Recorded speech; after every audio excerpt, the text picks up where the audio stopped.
Dragon Ball, horror, kaiju, and more. Steven's Toy Reviews.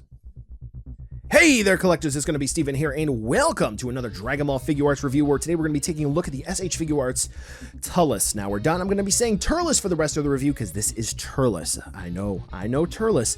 I recorded the Tree of Might on VHS, and boy, I just played that tape into oblivion when I was a wee little lad. Now, with that being said, Turless is another non-canon Dragon Ball character in the SHF lineup, and this guy was made in China. So there were some folks who were worried about quality control issues with some of the other characters. Most particularly, we had Bardock, which some folks did not like his quality control. We had Cooler, which some folks were worried about that. We had First Form Cell, some folks worried about that. But with a return to production in China, and this guy being a non-canon fan favorite, folks must be vindicated that we will finally have a release that is absolutely perfect and worth every penny, right? Well, at $70 plus tax plus shipping and handling, of course. This is going to be worth every single penny, and there will be no issues, right? Well, that spray tan's a bit uneven. Let's take a look to see whether or not Turless is going to be worth adding into your collection. So when I first opened the brown box for Turless, and I saw what he looked like, and then I quickly went to the internet and I checked other pictures, and then I checked other videos, I noticed that there was a glaring issue with Turless, and this seems to be production-wide, not just isolated to a single figure. And that is going to be that some parts of Turless do not match up to the surrounding areas, most particularly around the joints. Steven, what does that mean? Thank you for asking, person who probably won't ask that question. That means that areas like the knees and the elbows, they are a different color than the sculpt surrounding it. So the knee joints, they're different than the shins and the thighs. The elbows, they're different than the forearms and the biceps, and you can kind of see that kind of throughout the figure. Even some areas like on the chest and the face, they are a different color than other parts of the body, and even with the alternate faceplates, you will actually see that when we look at them up close. Other than that, I think Turless is rather solid. But when we get to the alternate faceplates, you are going to notice some small quality control hiccups between the different faceplates. I know it kind of sounds like I'm bringing up super duper big issues, but other than that, Turless is pretty much a home run. I don't really have any paint scrapes on mine, and of course, quality control will vary from unit to unit for things such as that. But otherwise, we don't really have any concerns here. There's no big paint splotches or blobs here or there. We don't have any sort of chipping or fraying in the hair, no flash marks found throughout the figure, excess plastic. Honestly, I think Turless, other than the mismatched coloration for the plastic, Turless does look rather solid. And so for articulation, I would like to say that Turless is pretty much the same as the other armor Saiyans in the lineup. However, that would be false, because we do have a few tricks here and there that make Turless a bit different, even from Raditz, who just recently came out, recently compared to, some of the other releases. We do have some new tricks here, and I want to talk about that. So what do we have? Well, first and foremost, you are going to have to pop the head off in order to use the cape part, the mantle part. So we do have just a straightforward double axis or barbell style ball joint. So we do have the head that plugs in on a ball, and then there is a peg, and then that ball plugs into the neck. So Turless can move his head around rather nicely. We could look up about that far, down about that far, and then the neck does plug into the body on a ball joint as well. And basically, even with all of that Goku-like hair, Turless can rock his head from side to side, look up and down with no issues. If you do have the armored Broly figure from Dragon Ball Super, you may recall that the shoulder pads have joints on the back. Now, Turless is going to have similar joints, and they actually do pop out with relative ease. So if they do happen to want to overextend and break, they may just pop out instead, which is a good thing. So as you can see here, they're kind of like wrist joints, wherein they do peg into the back on a swivel, and then they do hinge, and then they swivel around as well. So not ball joints, because if they were ball joints, they would have free movement, but they do have close to ball joints. So let's go ahead and pop them back in. So you can see here they do hinge up and down, but we can't get them to move in and out unless we were to move that hinge. So it is helpful to get much better movement out of the shoulder pads here compared to some of the other Saiyans that would be wearing armor in the lineup. All right, now for the shoulders, this is going to be rather interesting. So let's go ahead and adjust Turless's hair and the armor so you can see. Now we do have the butterfly joint system here, which is going to be a ball joint. But what's rather interesting is that it's not necessarily a ball joint, because as you can see here, we can sort of pop and pull Turles's arms out. Hopefully you're able to see that. And what's even more so interesting with this, as we move Turles's arm in and out, you can see that there's going to be a peg system here, and I'm not exactly quite sure what that is for. I haven't disassembled Turles, but it is pretty cool to see that there's just this like pop system that allows you to move his arms in and out. I tried on Gohan and Krillin, and they don't really seem to have the same sort of joint system like this. So what are we on? 3.75 now? I don't know, but nevertheless, Turles can move his arms around really nicely at that inner shoulder joint system. Then the shoulder plugs into the body on a ball joint, and we do have the shoulder armor, which is going to restrict the range of movement when it is blocking, but we can raise Turles's arm and lower it in pretty much any direction. And we do have a hinge, which allows you to get Turles to T-pose, but we can fix that. We do have dedicated bicep swivels. Now, with Turles, we do have replacement arm parts, so we can pop the arm off at the bicep. I did this for the one and only time that I'm going to use the crossed arm parts, and then I went to go pop the arm back on. After I did that, for whatever reason, the bicep joint became super tight, almost like it wanted to shear off. So I did need to use a little bit of shock oil to get it to be cooperative and not break on me. So it is a little bit loose now, but that's because I salt and peppered to taste. We do have double hinge elbows, as you can see here, but I was not able to get a forearm swivel out of his gauntlet here. For the wrists, let's go ahead and pop the hand off so this way you can see how we swap out the hands. We are going to have pegs where they move in at the forearm so we can swivel them around. Hinge, so this way we can adjust how they rock, and then the hands plug in on a ball joint, but effectively we're mostly just going to get swivel movement, so this way we can move the hands of Turles around like so. We get a little bit of tilting movement. Now for the ab crunch. For Bardock, let's go ahead and roll the B-roll footage. There was an issue with the ab crunch wherein some folks said that the white part of Bardock scraped. It seems like, from my experience, it was actually the black part of the chest which actually scraped off on the white part of his abdomen, and the white part did not scratch at all. So for Turles here, we are going to have a ball joint, and we can twist and turn him and rock him from side to side and rock him around. But how about this footage that I took? It's going to be about a total of 30 seconds sped up. I went to town on this guy.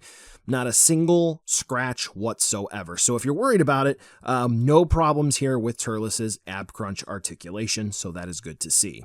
Now, for the tail, there's no articulation, but it does not like to peg in. Kind of likes to float around, so keep that in mind when you're moving Turles around.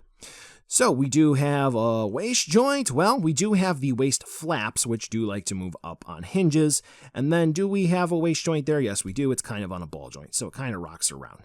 Okay, now for these, they are on hinges, so we can move him around, and then if these should pop off, I don't know if they can be saved, because I know, like, on the Ginyu Force, they are known to pop off sometimes, and you can just pop them back on. I know, like, for Vegeta as well, Saiyan Saga Vegeta, but I have not had that experience with Turles yet, so your mileage may vary.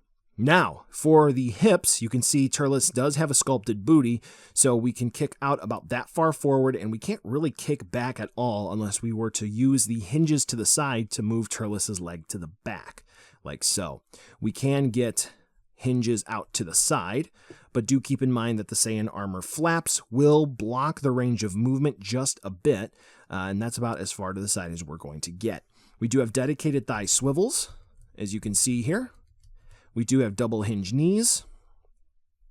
For the ankles, because of this little cuff, I'm not really able to look in there to see exactly what we got going on, but it does look like we do have ankle rockers. So it looks like we're going to have a peg into the lower portion of the leg for a swivel, then a hinge, and then swivel for ankle rocker, and then toe movement. So lots to talk about for articulation. Turles has a lot of neat joints, and he moves very, very fluidly.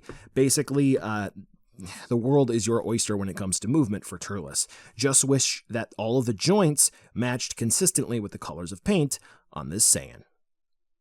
Just saying. Accessories, and we'll kind of fly through this. Turless is going to come with one scouter that works with all 4 faceplates, so 3 extra aside from the one that he comes with out of the box. 3 extra sets of hands, though technically 2, we'll talk about that. He's going to come with one hand holding a fruit from the Tree of Might. He's going to come with a crossed arm part. He's going to come with the kill driver with extra support parts, so this way he can fire it off. And he's going to come with his cape, or his mantle, or his cloak, or whatever you want to call that. All right, I think I covered everything, but we'll talk about it as we go. Face parts, what do we get? Well, like I said, the scouter works with all of them. There's no extra ear part like they did with Bardock. So for the first faceplate, we have the teeth gritting face. All right, then we have the yelling face. Cool. Then we have this face. It's supposed to be him when he's eating fruit, whether it's going to be from the Tree of Might or it's going to be a peach. You know, hey, Bandai, you know what you're doing. You're not. Well, you are funny. You are. I mean, okay. All right. So the crossed arm part. This is going to be the only time that I put it on, as we talked about in the articulation section. All you do is you pop the bicep off. For whatever reason, when I popped the arms back on, the joints got super tight. I know folks love the crossed arm parts. Personally, I could take it or leave it. It is what it is. Cloak part, real simple. Pop the head off. When you go to put the cloak on, make sure that the left shoulder pad fits in the little cutout for it. So this way you don't break it. But otherwise, it's nice. It's fine. It works well. And it actually has a little bit of shading to it, which I was kind of surprised by. So I think that's rather solid. So kudos to Bandai for that. Now we have the kill driver part, and this is really cool because it's going to be a gold ring with little lightning bolts coming off of it, and those lightning bolts have some silver paint apps. Turless is going to come with a set of splayed hands that have a hole in it, so this way you can use one of 2 pegs that plug into the center of that ring.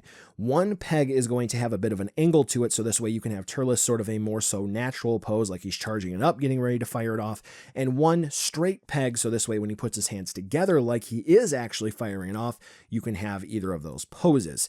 Now, the other set of hands that Turless is going to come with is going to be that same set of splayed hands, but without the hole in the hand. Then he's going to come with a set of splayed hands that are sort of more so cupped. And that's going to be about it for the accessories. So let's just go ahead and do some action shots here. So this way you can kind of see what all of those accessories look like. The only other comment that I do want to make for the cape, as I am holding it and handling it right now, it is made of a softer plastic, almost like a rubber-ish. So I would imagine that if this is kept in an area where it may dry out, we may have cracking over time, but that is just, you know, something to keep in mind and be aware of. Now, for accessories and effect parts, the Tree of Might piece, yes, so it's just a fruit. Turless holds it, not a big deal. But the only downside is that you can't remove it from his hand. Yeah. All right, so otherwise, for what Turless comes with, realistically speaking, the only other things that we could have had would have been more so neutral display piece for the face parts. That would have been cool. Turless does have the Calamity Blaster, his last-ditch effort against Goku's Spirit Bomb, and then he does have the fake moon that he shoots up into the sky to turn Gohan into the Great Ape. But aside from those last 3 parts, the neutral faceplate, the Calamity Blaster, and the fake moon, nothing really else I could think of. Support stand, of course, but yeah, that's going to be about it. If you do need support stands or effect parts, you know I got videos to help you out. And now we're going to go ahead and round out the review with size comparisons for you with some other figures you just might have, including some other Saiyans in armor. We're not going to go ahead and do like a super duper huge action shots with Saiyans in armor because, I mean, honestly, everybody's doing that. I want to give you something just a little bit different. But as you can see, we have buff armor Goku here. Yeah. All right, so buy now, skip, or wait for a deal. So just as a quick recap, Turless was about $70 through the US Premium Bandai site, and that was the only place you could get it from, not including importing from Japan. Why is that? Well, because even if you were to import it from Japan, anywhere you would, you only could get it from the Premium Bandai site.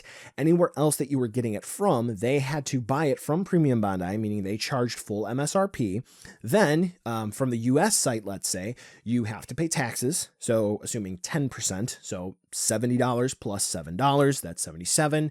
Then you have shipping and handling, that's going to be $10, bring it to $87, rounding it to $90. So even though this costs $70, you're effectively going to be paying $90 at minimum to get it. So depending on how you look at things, for $70, maybe not too bad. For $90, I'm going to leave that back to you. I do think that the mismatched plastic for the joints is a little questionable, and I'm not quite sure why that wasn't caught in quality control. But once this gets in hand, I do think that Turless does equate to a rather good figure. Some are heralding this already as a contender for figure of the year. I don't think it's quite there. I think this is good, but I do think that we maybe need to tighten up the quality control just a little bit before we keep going into the year. I think we'll be Gucci. Hey collectors, that's going to wrap up the video today, and as always, thanks for watching, commenting, sharing, subbing, it all helps. I always enjoy responding to comments, so be sure to drop one down below and I will respond if I can. I do have supporters on Patreon as well, and each review gets an end card to show who is supporting each month, so here are the end cards. Camera batteries, SD cards, even hard drives. It's not possible without that support, so thank you so much from the bottom of my heart. Here's the final end card, so this way you can click subscribe, check out another video, or even check out the social media outlets. You know you want to. Before we end today, as in the description, there may be paid ad space, affiliate links, or product samples that were sent out in this video, so please check out the STR ad disclosure. Thanks again for watching, and I'll catch ya in the next video.